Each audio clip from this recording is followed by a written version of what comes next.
Welcome! I am Sloan, your Trinity English Scholar host. Today, we are focusing exclusively on the TOEFL, specifically the Art Elite Integrated Task. To achieve a score of 30 in the speaking and writing sections, you must move beyond simple summary. The examiners are not looking for a list of what the lecturer said. They are looking for syntactic integration. This means your ability to weave the reading passage and the lecture together into a single, cohesive argument. Most students use basic transitions like "the professor says" or "the reading mentions." These are low-status phrases that signal a fundamental lack of linguistic sophistication. A scholar uses subordinating conjunctions to show the precise relationship between ideas. For instance, instead of two separate sentences, you might say, "Whereas the reading passage posits that increased taxation leads to economic stagnation, the lecturer contends that it actually stimulates public investment." By using "whereas," you are performing a high-level cognitive task that the TOEFL rubric specifically rewards. You are showing that you can compare, contrast, and synthesize complex information in real time. This is the difference between a student who translates and a scholar who analyzes. Over the next 20 minutes, we will dismantle the most difficult prompts you will face and replace your basic templates with executive frameworks. We will ensure that every word you speak adds to a narrative of total academic command. Let us begin with the architecture of a perfect response. We are building a foundation of authority that transcends simple vocabulary and enters the realm of intellectual dominance. In the world of high-stakes testing, your structure is your strength.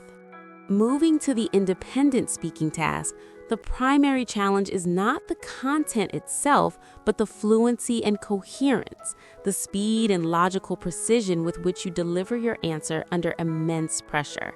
You have only 15 seconds to prepare your entire argument, a time frame that often leads even advanced learners into the disfluency trap, resulting in the dreaded and pauses that lower your delivery score. To bypass this cognitive bottleneck, you need what I call mental anchors.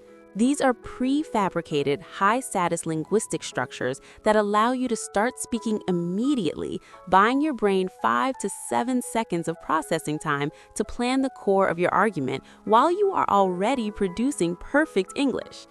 Instead of beginning with a low-status phrase like, "I agree with this idea because," a scholar uses a macro header. You might say, "From a strictly pragmatic standpoint, I find the latter argument to be significantly more compelling for several distinct reasons." This sentence is structurally complex, utilizes academic vocabulary like pragmatic and compelling, and signals to the TOEFL examiner that you possess a high level of automaticity. Within the official rubric, this is exactly what is required for a top-tier score. Today, we will master 3 specific anchor headers that cover every possible prompt: the pragmatic start for policy questions, the societal impact start for community questions, and the individual growth start for education or career topics. By categorizing your response before you even begin to vocalize, you eliminate the mental friction that causes hesitation. You are no longer searching for words, you are executing a pre-planned linguistic maneuver. This strategy ensures that your delivery is rhythmic, authoritative, and entirely devoid of the pauses that signal a lack of confidence. You aren't just answering a question, you are demonstrating an elite command of the language's temporal flow. One of the most common critiques on a TOEFL score report is insufficient development of ideas. Students often state a point but fail to expand it, leading to a flat, unconvincing argument. To reach the level of mastery required for a 120, we must learn the Recursive Expansion Technique. This involves taking a single point and looking at it through 3 different lenses: the cause, the consequence, and the counterfactual. Let's say the topic is online learning.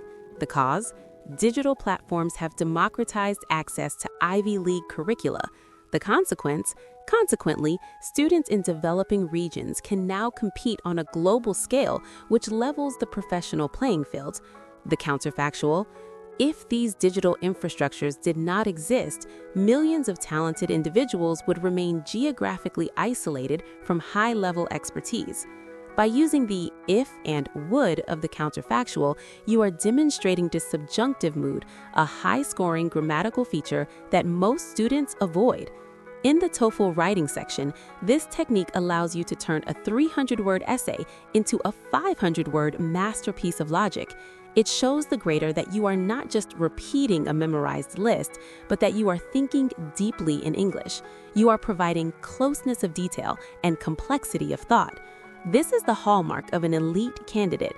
We are going to apply this triple lens expansion to every topic we encounter, ensuring you never run out of things to say, whether you are writing under a time limit or speaking to an examiner. You are learning to think, write, and speak as an elite global scholar who understands that depth is the ultimate currency of the academic world. Today, we have deconstructed the TOEFL not as a test of English, but as a test of linguistic strategy.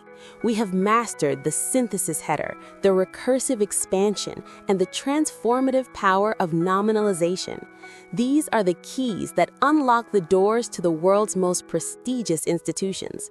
When you walk into that testing center, I want you to feel a sense of absolute calm, not because the test is easy, but because your preparation is superior.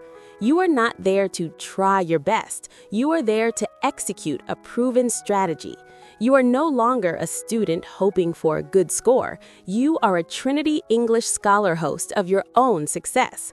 Remember, the TOEFL is merely the gateway, but the skills you have learned today, the ability to synthesize, expand, and formalize your thoughts, will serve you for the rest of your life in any high-stakes professional environment.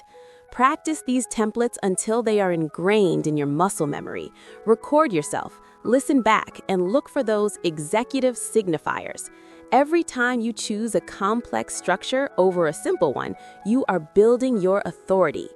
I am Grace, and I am honored to be your guide on this professional path. In our next session, we will tackle the nuances of academic listening and the secrets of high-speed note-taking.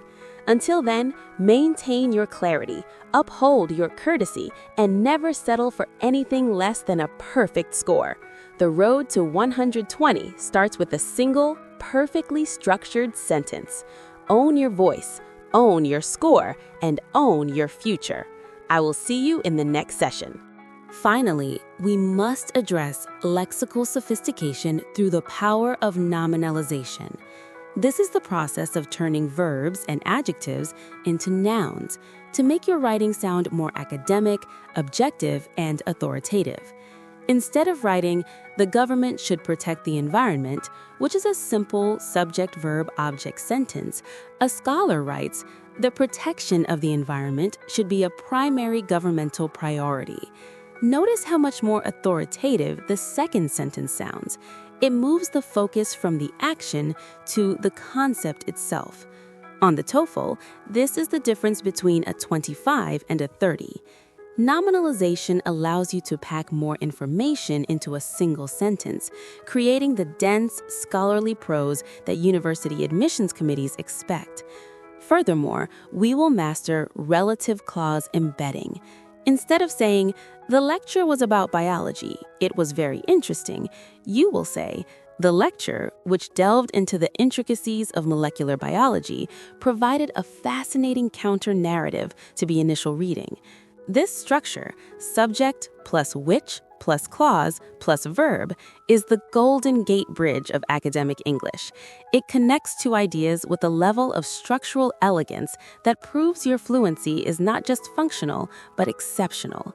By the end of this session, you will be able to transform any basic sentence into a high-status academic statement. This is not just for the test. This is for your future career in the English-speaking world. You are training your mind to operate at a higher frequency of clarity and precision.